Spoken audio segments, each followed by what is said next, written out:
Hey everybody, I'm Jody Vance, And I'm George-Affleck. and it's time for I'll tax your heat, I'll tax your feet. And I'm the tax man, I am the tax man. Unspun.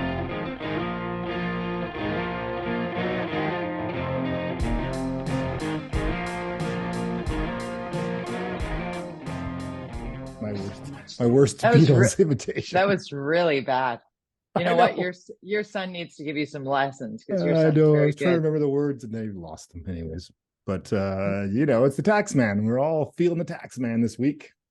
Let's talk budgets, and we'll start with the city, then we'll go to the province, and we'll talk some federal government as well. Mm-hmm. But let's start with the budget at the municipal level. Kind of a bit of a surprise in the city of Vancouver, a week early, buried on a Tuesday, as it would be, almost unanimously passed a massive Yeah. budget with a 10.7% property tax increase for people who own in the city of Vancouver, which will also obviously hit renters by way of owners needing to make that money up from somewhere. And George, that's just a Yes. piece of the pie. That's just a piece of the pie. Well, it wasn't unanimous because they wanted more, the person who voted against wanted more money tax. So it's like this council loves spending. It's a tax and spend mentality for sure. 10.6. Let's go with 11% tax increase. This is defies the promise from Ken Sim that he would go past 10%. Last week it was 9.6. Now it's up to 10 point whatever. Plus utilities fees up 6.5%. People don't talk about that, but your water sewer that goes up 6.5%. So that's a huge increase for taxpayers at a time when none of us can afford to spend more money. So it's brutal. And then you're going to look at the federal and provincial taxes; they're going to go up too. So I just think it's disappointing. But the way Ken Sim laid it out, we're talking on NW yesterday about this. This is I've said this before. You do the painful things when you're a new party or new elected group, whatever. You do those painful things in the first year. Usually, Yeah, though, for most governments, it's cutting things and getting rid of stuff and taking all right. that slashing and getting rid of stuff that this is not our philosophy or whatever. In this case, with ABC in Vancouver, they're keeping all the stuff, all the bells and whistles are being kept. From what I can tell, in fact, they're adding on to a lot of those bells and whistles, and then they're adding on, of course, the things that they promised to do: more police, more fire, street cleaning, that kind of stuff. And Even having to give money to what would be the provincial nut that is, which is Vancouver Coastal Health, right? Because the promise of 100 more uh, workers, that's coming out of the city coffers now to prop up the provincial, which is also getting more healthcare money from the federal. Like it's just like, and they had to are you and talking to one another? I know, and the province had $5 billion to blow.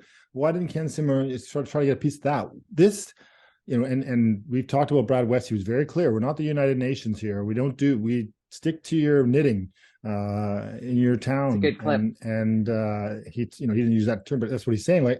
He says we're not the United Nations, which is kind of referring to what Adrian Carr and the Green Party seem to always love doing, like suing big oil and things like that. So, but in this case, you look at the downtown east side and what's going on down there and the funding that the city now is covering housing, which in the capital budget, again, we talk about the operating and the capital, they're two different budgets. They're both $2 billion or more, actually. 2 billion for the operating, that is 400 million a year. So 2 billion over 4 years. But a lot of that money is going to stuff that's not supposed to be in the purview or the role or the responsibility of a city. And so we, the taxpayers, as we Here we always go. talk about in the show, are underwriting and letting the province and federal governments get away with moida. In some Are we cases, just sadly, so death. exhausted? Are we so exhausted by it and looking around and seeing the destruction of the city of Vancouver? I'm not overstating it when I say I don't recognize the city I was born in. Um, Mm-hmm. it is it is sad. It is sad to see Mm-hmm. the disrepair, the graffiti, the broken window syndrome that you've referenced for years. Mm-hmm. The homelessness. There's just been dollar after dollar after dollar after million after hundreds of million to billions of dollars spent on nothing working. And we're gonna do the definition of insanity here and continue to throw money at it.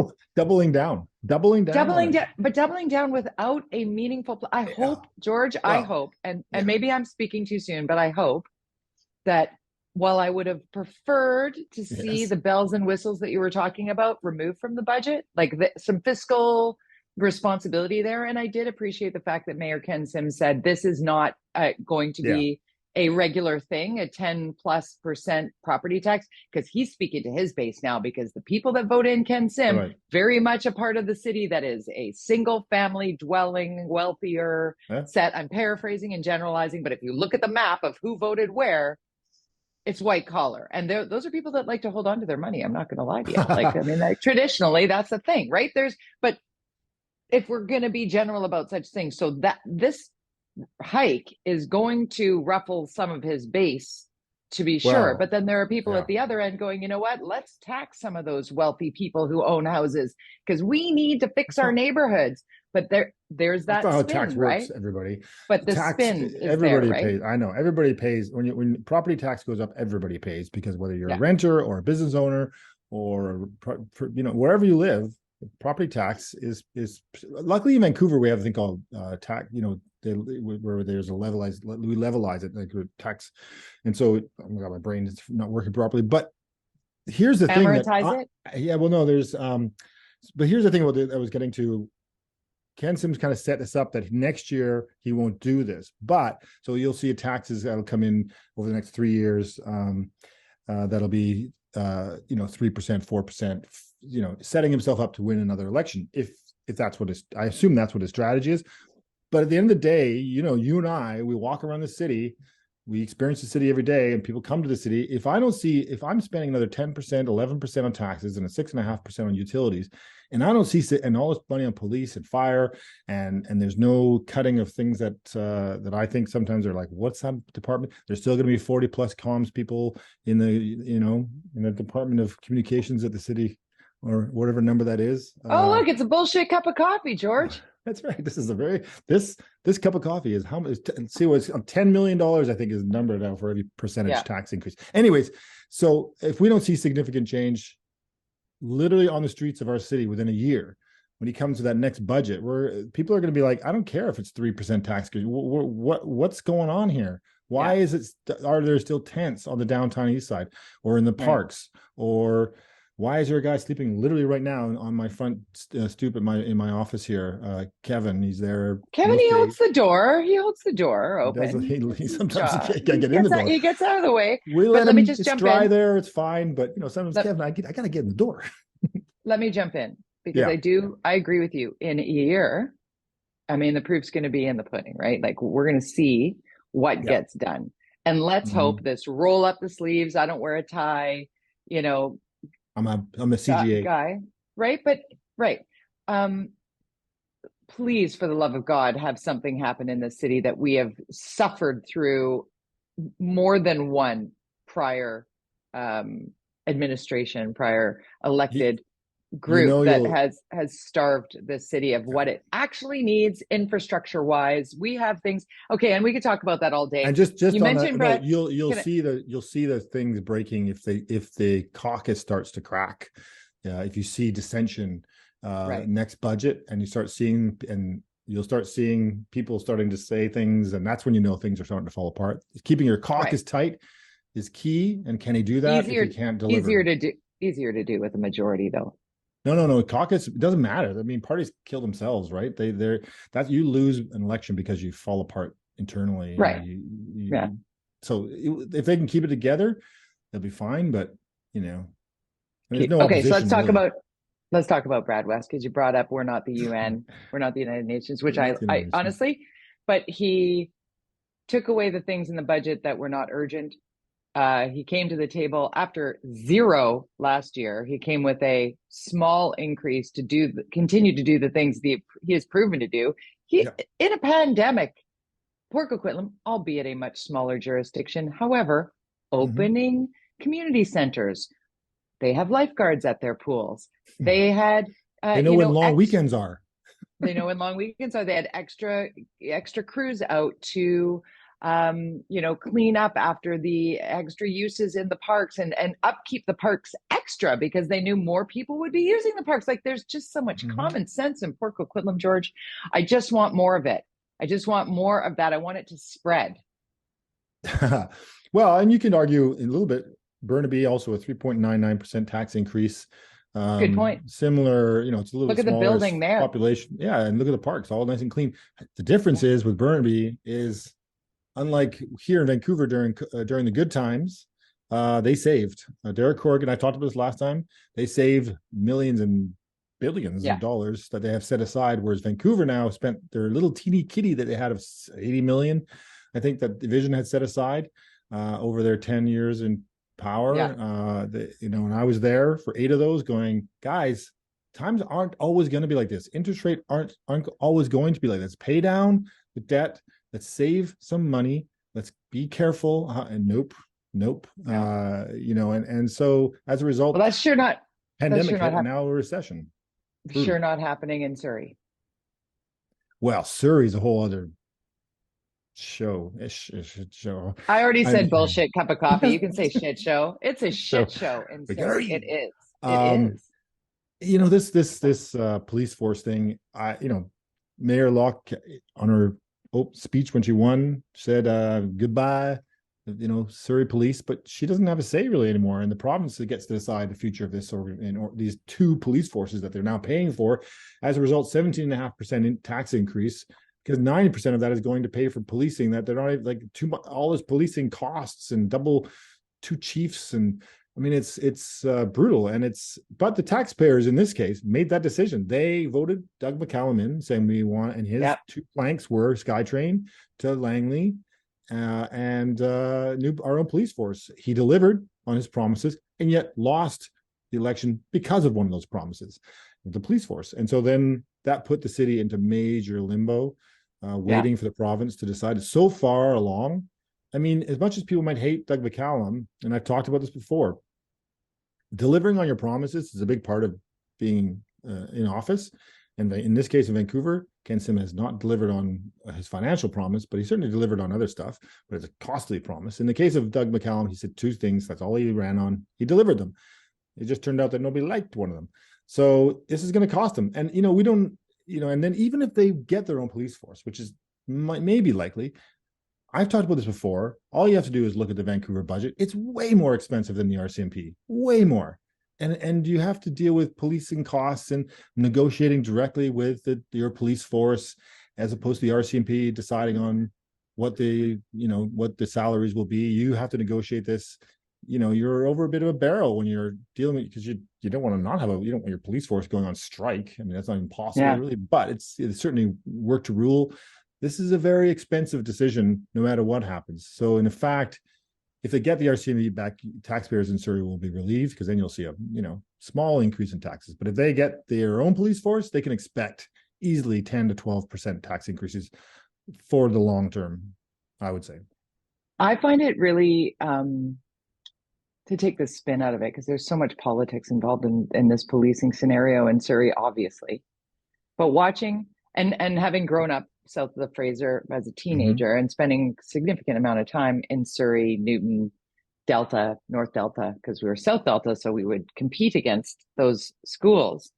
And there was always an element of crime with that growing city, and the policing of said city with the RCMP. And this is not a slight against the RCMP. Actually, one of my best friend's dads was like a chief inspector with the RCMP. Great respect for all who put themselves in harm's way. So this is not at all me judging RCMP over police officers. And full disclosure, one of my family members is VPD sergeant. So all of that said, watching it and reminding people, I think, in for what we do here weekly on this show, is reminding people why there was a want for a municipal police in the first place in Surrey. And that is because the RCMP rotates their officers largely through varying dirt. That's why RCMP officers move a lot. Families move a lot. They do. They go from here to there and there. And what Surrey needed, the taxpayer said, the community said, we want police officers that know our community, the diversity of it, the gang element that exists there. I think it's not overstating the fact that there was a lot of gang activity in that area, not just Surrey. Surrey got a bad rap for sure. But just in terms of why there was the want for a municipal 100%. police force is so that you knew the people you were connecting I agree. with. And I grew up in the Valley, and Surrey, we, lived in Langley. The other challenge, you're totally right, but and nimbleness too. RCMP is not as nimble.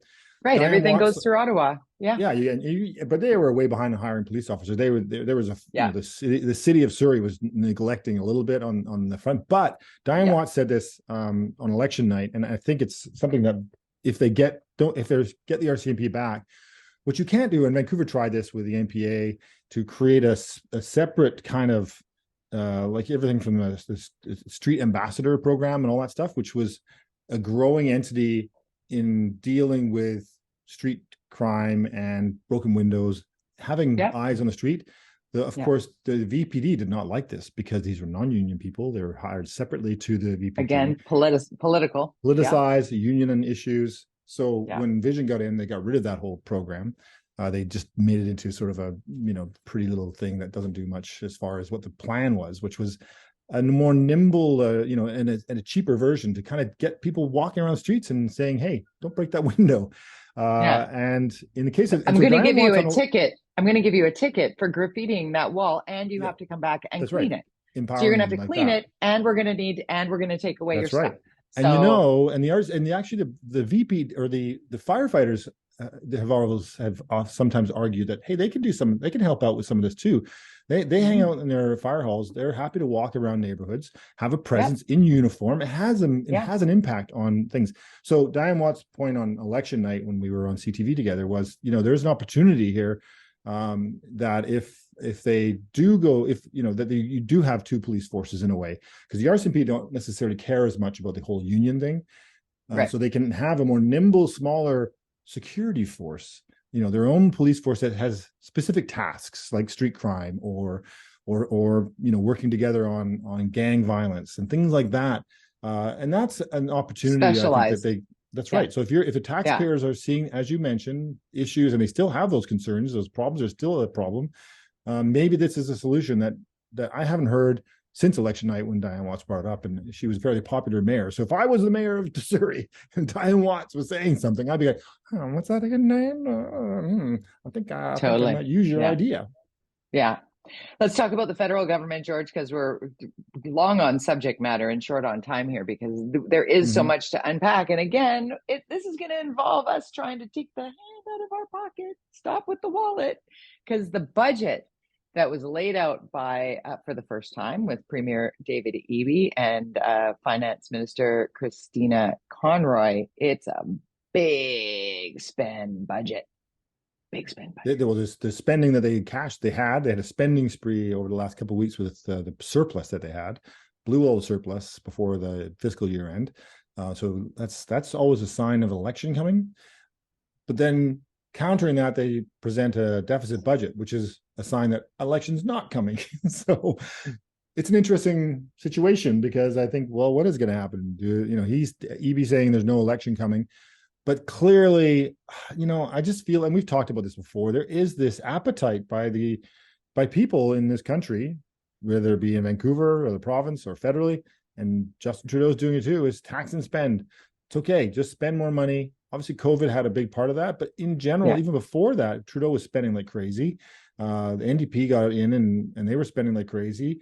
Vision was spending, this left wing spend. It seems to be acceptable to most people, the majority. That mushy middle seems to want that. I think, it's when you're in a prosperous country like Canada, where we have 500,000 people emigrating here every year. That's a sign of massive prosperity, because people want to live here. Those people inject, even though sometimes it's challenging for other reasons, they inject a significant amount of energy into the economy, housing and all that stuff, even though it's challenging, all those other challenges, but it does inject into the economy. When you have a growing economy, literally growing population, if you live in Denmark or Sweden or other countries where population is going down, that is not a good thing for planning. So you can actually, it's like a mortgage. If you know you're going to be making more money in 5 years or 10 years, sure, take on more debt.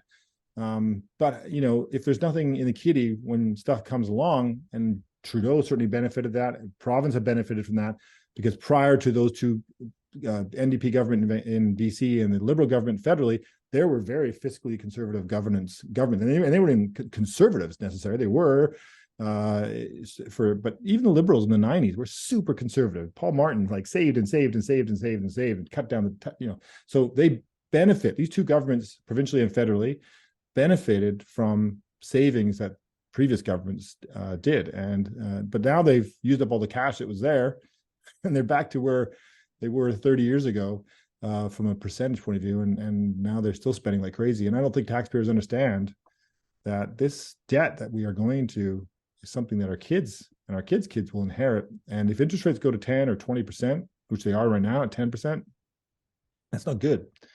That's not good.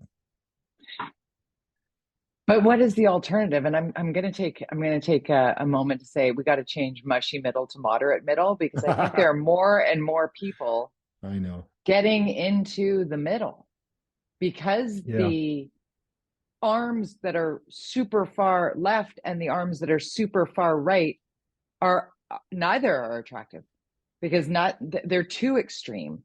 And I think there is that moderate piece when I look at municipal budgets are huge, provincial budgets huge, deficit, tax and spend, and then federal budget same, like more and more and more and more and more. But I'm also looking around going, crumbling infrastructure.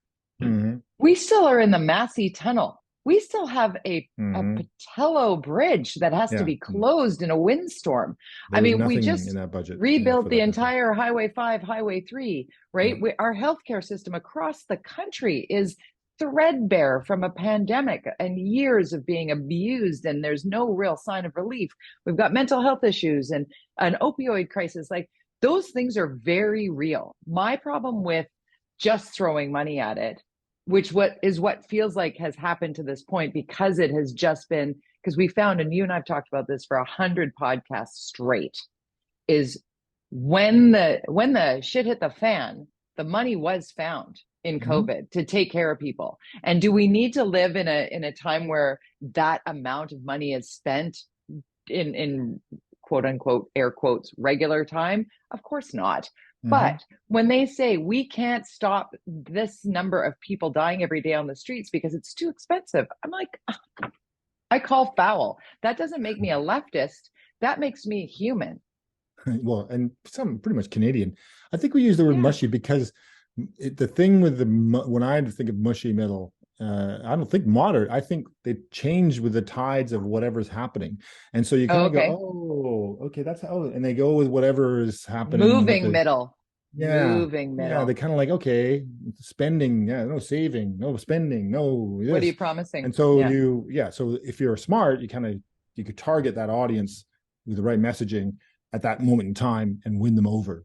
And that's who that mushy middle is. But moderateness is, I think, a very Canadian thing. We are a moderate society for the most part. There are extremes. We have a government in Alberta that seems somewhat extreme. But certainly looking at David-Eby here in BC, it's a challenge for the Liberals, as they are named right now until official, but to find a place for themselves when they've got a moderate, hard to argue. It's hard to argue with. Selling the stuff that people want. Kevin Falcon's got a tough job. Let's pivot to federal, because within all of this is the cost. I went to Costco last week.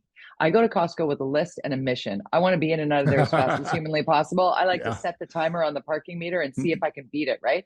Like, that's my favorite thing at Costco is going down the ramp at the one in Vancouver. I think it's like on a skateboard, right? Like you're just ride it. Same. Anyways, you and I shop at the same Costco, but this time, just to give some perspective, I'm a culinary person. My significant other is a chef. We cook. We don't waste food. We're very mindful. We budget.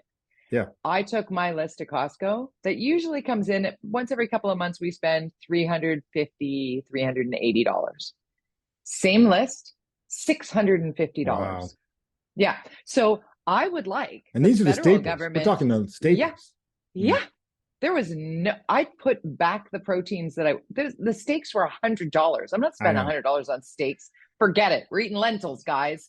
Welcome to it. Pork. But I'm looking at I'm looking at the federal government and thinking to myself, we need to get on top of, because I can afford that.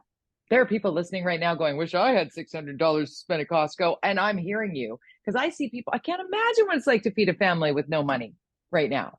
And where is our federal government on doing something about that with regard to grocers? They're frozen on that, pardon the pun, frozen on the money laundering now. We got news in just today on this Thursday that the massive case against this money launderer, hundreds of thousands of pieces of evidence, not enough to convict. They're dropping it. No charges recommended. Are you kidding me? Yeah. No charges? Well, on the first point, I'm worried you're heading towards a socialistic concept there with regards to price controls. I'm not a fan of that because that just but instead of price economy. But yeah. Can I jump in and say, Yeah. I'm not suggesting price controls, but I'm suggesting that these big corporations that have remarkable, above a certain percentage of profit, there should be a higher tax bracket for them. And maybe that feeds some of the taxes back in to help some of the communities in ways that'll give relief to the single parent who is just trying to make ends meet on their minimum wage job. I mean, maybe I am the flat tax rate, that kind of concept, which is always being talked about. We have, obviously, as a business owner, and you are too. You see, if you make a profit, you're like, God, I have to pay, like, I get punished for making money. Yeah. What? Yeah. And if you make billions, it's even, it should be worse, but it's still painful as a business owner to pay the government, because you're also paying, if you have staff, you pay all this other taxes and all these other things. And you look at them, how much money do you want from me? I'm working my ass off to make a profit, and you're going to you're going to punish me for that. And so therefore, a lot of companies hide their money and do all sorts of shifty things. But the windfall they're getting from groceries is, I think it's an anomaly, but we'll see what happens. As far as the money laundering, that's really disappointing. And then you've got the whole Chinese infiltration into funding political parties. And then you got TikTok getting the shutdown which happened in the States, and it's happening, it's going to be and it looks like in the States, they might even ban TikTok in general. They're heading to that big of an anti-China mentality that's happening, certainly in most of Western countries, especially as they continue to help Russia with Ukraine and basically. But the security risk is real, right? Like there's some people that say we're distracting the Chinese are distracting a population with dumb dances while they're busy opening police departments in other countries. Like there's I can say that for me in politics, don't blame the Chinese population, though. You got to blame the dictator, right? And I think that's what is most concerning, is that with these headlines, there are going to be a great number of people who just lean in to anti-Asian and to hate of a group of citizens who quite likely could be a second or third generation Canadian, but they present as a person of color and all of a sudden are targeted. Like, let's not have any of that. When I was in office, I never had the sense that I was being influenced by any kind of organization, to be honest. But I was not the powerful one. I didn't control the decision making. I certainly heard of stories, and I know that Brad West has been very vocal about money laundering and about the influence of China. It's interesting. We had a mayor in Vancouver not long ago, and our current prime minister. Both used to be very positive about China, and the way, even sometimes saying things that seem pro-communist, and that sort of has disappeared. But it does have an impact. Infiltration and propaganda can happen very subtly, like that investing money into political parties, how you get that influence, and how you get, it's hard. It's more subtle. Or you have Fox News, who has basically a propaganda machine. Right. They call no subtlety. There's no news there. They call it infotainment, right? Is that what they call it? But it's propaganda. It's right-wing propaganda that's underwritten by the private sector that pushes an agenda for a specific political party. And you could argue there's other media that does the same on the left. But in this case, they've been caught out. Very specifically. The thing about the argument of that the same happens on the left, if you're talking MSNBC and CNN versus Fox News, I think it is fair to say it's a false equivalency, because I don't see MSNBC and CNN knowingly lying. That's the difference here from this Dominion defamation lawsuit that's come out that Rupert Murdoch, the owner of Fox News, of Fox, on the record went under oath, said, of course the big lie is garbage. Mm-hmm. And yes, you'll need to speak with my presenters about that. And then he threw all of his people under the bus. And then those people continue to do it. The Janine Pirros and the Sean Hannitys and Tucker Carlsons of the world, who Laura Ingraham and Jesse Waters. I don't know if you've watched that guy. Like, they're just overtly lying on television and calling it truth and fact. And 50% of Americans watch that and think it's news, George. But I know, and it's also successful in the past in America, and of course, the tabloid press, the tabloid being the newspapers, which in England are still huge, and in Australia, which is where Rupert Murdoch is from, still very successful. National Enquirer, being the one we all kind of know as Canadians, that it was spaceships landing and all the this New York Post, we'd always just kind of laugh that it was all made up. Well, in a way, Rupert Murdoch takes that formula, has created Fox News, because guess what? It makes money, and he doesn't care. It's a money-making entertainment machine that leans to the right, and makes stuff up, because that's what he's been in the business of for his entire career as a publisher in media, in news, in print, and now on TV. It's a formula that's very, very successful, and it's not even new. You can look in British Columbia. We had a newspaper that was owned by a guy named Amor de Cosmos, who was a premier of our province. And guess how he became the premier? He started a newspaper called the Times Colonist. And he created a newspaper as a propaganda machine for him to become the premier. So this is not new. Publishers, so often you see newspaper in the past becoming politicians. It's quite a common thing, or journalists becoming politicians, because there's a fine line between Christy Clark and me. I mean, there's an ability to kind of bounce and understand how media works. But I don't like telling, the whole lie thing, and the whole made up news is a whole other thing. But not what we do. Again, going back to the propaganda and infiltrating and impacting elections, it's as obvious sometimes as Fox News, or as subtle as what we're seeing in funding political parties from a foreign country, which absolutely should not be allowed. Should not be allowed. Nor should it be allowed to have anybody vote for a nomination and then have that person become the only option for a party in that riding. I think our nomination process is broken, and it was broken before the Chinese alleged interference here. But from what I have garnered in doing some research on this story, is the busing in of international students to that riding in order to vote for this particular individual for their nomination. And they were threatened with losing their student visa if they didn't do it. They had notes in their sleeves of who to vote for. This is interference. We have to find a way to make sure that doesn't happen, and still keep things open for everybody to. I know when I go vote, I have to show where I live. This is where I live, and this is how I'm voting. Right? Well, you don't have to. You don't have to. Right. Not in this province. You can just go in and then just declare you don't have any ID, and they'll let you vote. So we have I think therein lies the rub, though, George, right? Like, how trusting and open are we when it's being, as is our money laundering, as is real estate, as a stock market, as are some of the biggest issues that have hit us as a small country with large landmass is now being exploited in a major way, and it's only going to get worse with this is why Trudeau he's doubling down on support, saying this didn't happen, that there's not a problem. There's a perception of a problem here. If you don't deal with it and put a committee together and have a public process so we can see that this isn't as bad. He says it's not so bad as we think. Well, we don't believe you. Prove it. Do a process, because right now we are heading into what you see in the States, where there's this distrust between the process. And in fact, he's probably right. This isn't something that has impacted elections in a huge way in Canada.